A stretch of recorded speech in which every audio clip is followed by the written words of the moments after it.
حول ولا قوة إلا بالله العلي العظيم. أعوذ بالله من الشيطان اللعين الرجيم. بسم الله الرحمن الرحيم. الحمد لله الذي لم يتخذ صاحبة ولا ولدا ولم يكن له شريك في الملك ولم يكن له ولي من الذل وكبره تكبيرا. الصلاة والسلام على سيد الأنبياء والمرسلين سيدنا ونبينا مولانا أبي القاسم محمد وآله الطيبين الطاهرين المعصومين المظلومين ولعنة الله على أعدائهم أجمعين من ليلنا هذا إلى قيام يوم الدين. أما بعد فقد قال رسول الله صلى الله عليه وآله وسلم ذکر علی عبادہ. صلوات پڑھیں محمد وآلہ. ولادت مولود کعبہ امیر المومنین امام الصادقین قائد غر المحجلین حضرت علی بن ابی طالب علیہ السلام آپ سب کو مبارک ہے. بارگاہ امام زمانہ میں اہل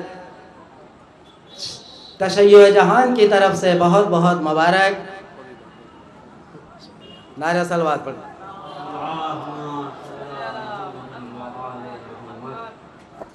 دیکھیے بہت مختصر گفتگو ہوگی کیونکہ آپ لوگ حقیقت میں شعراء کرام کی سننے کے لیے ایسے موقع کے اوپر تشریف آپ لاتے ہیں. علماء کرام کی تو سال بھر سنتے رہتے ہیں. تو اس لیے مطلب میں آپ کو وقت نہیں لوں گا. وہ 2-4 منٹ بطور ثواب مولا متقیان کی ولادت کی تاریخ ہے تو بطور ثواب مولانا ابھی تقریر بھی کر رہے تھے اور دعا بھی کر رہے تھے. اللہ سب کو سلامت رکھے. سرکار دو عالم حضرت نور مجسم سرکار دو عالم حضرت محمد مصطفیٰ صلی اللہ علیہ وآلہ وسلم کا ارشاد گرامی ہے ذکر علی عبادہ. علی کا ذکر عبادت ہے. علی کی طرف دیکھنا عبادت ہے. علی سے محبت کرنا عبادت ہے. الگ الگ انداز سے الگ الگ الفاظ سے الگ الگ مقام پہ مولا متقیان کی فضیلت سرکار دو عالم نے اعلان فرمایا ہے. کبھی فرمایا کہ علی کے چہرے کو دیکھنا عبادت, کبھی ارشاد فرمایا کہ علی کا ذکر کرنا عبادت, کبھی اعلان فرمایا کہ علی سے محبت کرنا عبادت ہے. اب آئیے دیکھا جائے یہ جو جشن ہو رہا ہے اس میں محبت علی بھی ہے, ذکر علی بھی ہے اور مولا کائنات کی زیارت تو ہو نہیں رہی ہے لیکن وہ یہاں موجود ضرور ہے کیونکہ جہاں جہاں اہل بیت کا ذکر ہوتا ہے وہاں وہاں اہل بیت تشریف لاتے ہیں. تو ذکر علی عبادہ سب سے پہلے میں آپ کے سامنے یہ عرض کروں گا کہ سرکار دو عالم نے مولا کائنات کے لیے ایک جملہ ارشاد فرمایا انا مدینۃ العلم وعلی بابھا. میں علم کا شہر ہوں, علی اس کے دروازہ ہیں. تو یہ حدیث بتا رہی ہے ہمارے قوم کو اس بات کی طرف باور کر رہی ہے, مجبور کر رہی ہے کہ دیکھو اگر شہر علم سے محبت ہے, اگر باب علم سے محبت ہے تو اپنے اندر علم کے زیور سے اپنے آپ کو آراستہ کرنا ہوگا, تب حقیقت میں علی سے محبت ہوگی.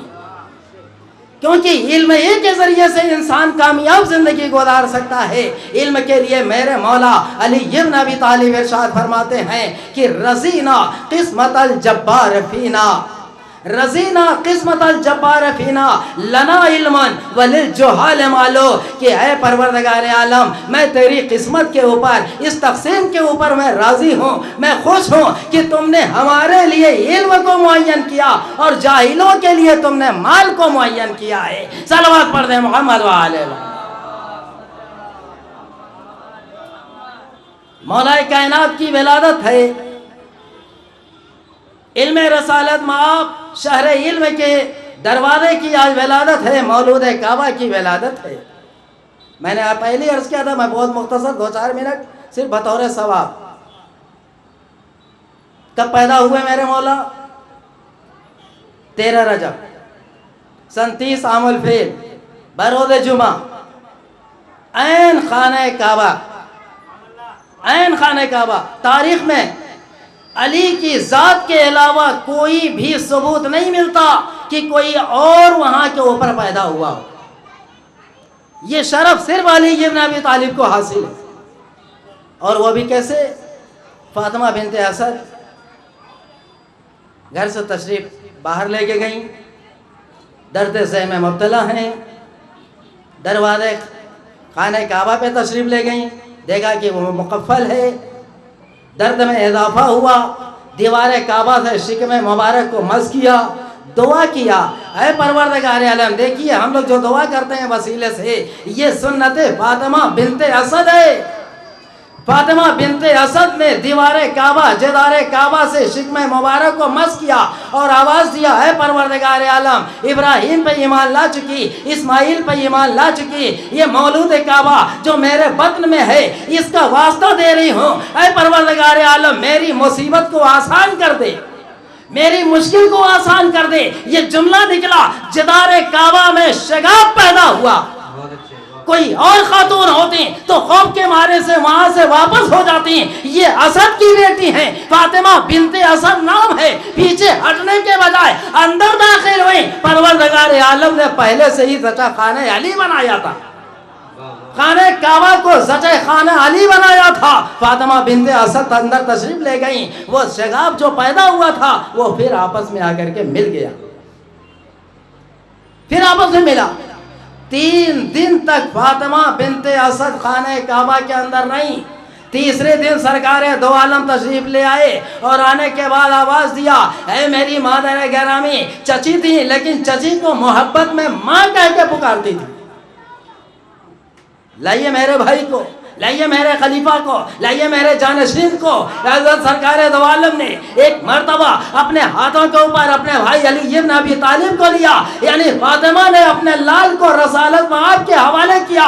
ادھر آغوش رسالت مآب میں آئے، علی نے آنکھیں کھول دی. فاطمہ بنت اسد کو اسی بات کا قلق تھا کہ اے محمد عربی 3 دن ہو گیا، ارے میرے بیٹے نے آنکھیں نہیں کھولی. رسالت مآب کی آغوش میں آتے ہی علی نے آنکھیں کھول کے سب سے پہلے چہرے رسالت مآب کی زیارت کیا ہے. صلوات پڑھ دیں محمد وعلیہ، یعنی پہلے زیارت جو کی ہے سرکار دو عالم کی. اس کے بعد دوسرا عمل سرکار کا اپنے زبان مبارک علی کے دہنے مبارک میں دیا، یعنی گویا کہ علم رسالت جو تھا وہ امامت کے سینے میں اتر رہا ہے. جبھی تو ارشاد فرمایا تھا کہ انا مدینۃ العلم وعلی باب، اسی لیے ارشاد فرمایا تھا.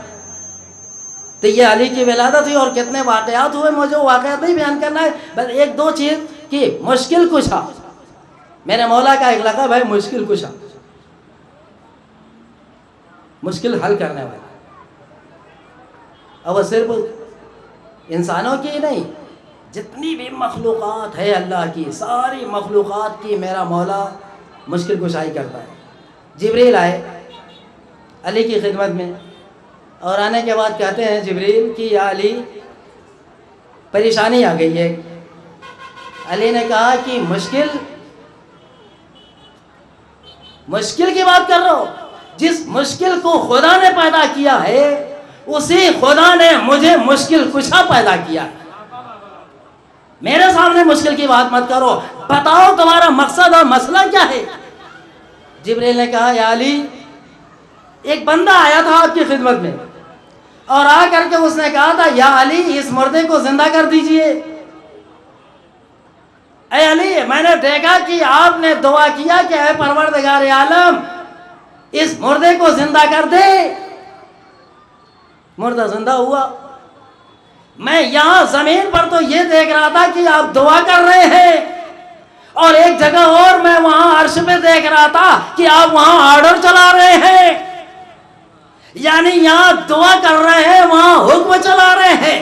آخر وجہ کیا ہے کہ علی دونوں جگہ آپ کا انداز الگ الگ ہے. تو علی نے آواز دیا میں دنیا میں جب میں دعا کر کے بارگاہ الہی میں ہاتھ اٹھاتا ہوں تو یہاں نظام الہی چلاتا ہوں، یہاں نظام الہی کو بچاتا ہوں، اور جہاں میں حکم دیتا ہوں وہاں نظام الہی کو میں چلاتا ہوا نظر آتا ہوں۔ صلوات پڑھ دے محمد وآلہ محمد۔ جہاں حکم دیتا ہوں وہاں نظام چلاتا ہوں، اور جہاں دعا کرتا ہوں وہاں نظام قدرت کو بچاتا ہوں۔ یعنی علی نے بتایا، میرا مولا آگے آگے، قمر پیچھے پیچھے۔ قمر ہمیشہ پیچھے پیچھے رہتے تھے، غلام ہے۔ قمر کہتے ہیں کہ ایک مقام پہ میں پہنچا تو میں نے دیکھا کہ ایک قبر کو علی نے ٹھوکر ماری۔ قم باذنی، میرے اجازت سے، میرے حکم سے اٹھ جا۔ قمر کہتے ہیں کہ بس میرے مولا نے قبر کو ٹھوکر ماری، مردہ اٹھا، آواز دی السلام علیکہ یا امیر المومنین۔ علی نے جواب دیا اس کو۔ اس کے بعد علی نے کہا کہ تو اپنے گھر جا، تیری ضرورت ہے تیرے گھر والوں کو۔ اللہ نے علی ابن ابی طالب کا علم، یعنی معلوم ہے کہ اس کی ضرورت ہے ابھی گھر میں، اس لیے وہاں ٹھوکر مار کے زندہ کر دیا۔ اب قمر کہتے ہیں میں اور آگے بڑھا تو دیکھا کہ ایک اور قبر تھی، وہاں کے اوپر میرے مولا نے آواز دیا کہ میرے رب کی حکم سے اٹھ جا۔ تو اب قمر نے آواز دیا مولا دونوں جگہ قبر کا معاملہ ہے، وہاں آپ نے کہا میرے حکم سے زندہ ہو جا، یہاں آپ نے کہا کہ میرے خدا کے حکم سے زندہ ہو جا۔ آخر ماجرا کیا ہے؟ علی نے آواز دیا کہ میں یہاں کے اوپر دنیا میں اللہ نے مجھے اس لیے بھیجا ہے تاکہ میں اللہ کو منواؤں، میں اللہ بننے نہیں آیا ہوں، اللہ کو منوانے کے لیے آیا ہوں۔ صلوات پڑھ دیں محمد وآلہ محمد۔ اور اسی وجہ سے جب میرے مولا سے پوچھا گیا کہ اے علی، آپ نے علی کو اپنے اللہ کی عبادت کیوں کی، تو میرے مولا نے جواب دیا کہ میں نے لائق عبادت پایا اس لیے عبادت کیا ہے۔ یعنی علی نے آواز دے دیا کہ دیکھو میں بندہ ہوں، میرا خالق وہ ہے جس کی عبادت میں بھی کرتا ہوں اور ساری مخلوقات جس کی تسبیح کرتی ہے۔ تو بس اس مولود کعبہ کے طفیل میں پروردگار عالم ہم سب کو یہ شرف عطا فرمائے، یہ توفیق عطا فرمائے کہ ہم زیادہ سے زیادہ نیک عمل کریں، اور جتنی کوشش ہو سکی خود بھی علم حاصل کریں اور قوم کے بچوں کو بھی علم کی ترغیب اور علم کا شوق دلائیں، کیونکہ بغیر علم کے ہم ایک قدم آگے نہیں بڑھ سکتے۔ پروردگار عالم مولود کعبہ کے صدقے میں جملہ مومنین مومنات کی حفاظت فرما۔ اے پروردگار مولود کعبہ کے صدقے میں جو غریب ہیں ان کی غربت کو دور فرما، جو بے روزگار ہیں ان کو روزگار عطا فرما، جو قرضدار ہیں ان کے قرض کی ادائیگی میں تاجیل فرما، اور جہاں جہاں بھی مومنین ہیں سب کی جان مال عزت آبرو کی حفاظت فرما، امام زمانہ کے ظہور میں تاجیل فرما، اور ہم سب کو ان کے عوان اور انصار اور ان کے غلاموں میں شمار فرما۔ نعرہ صلوات۔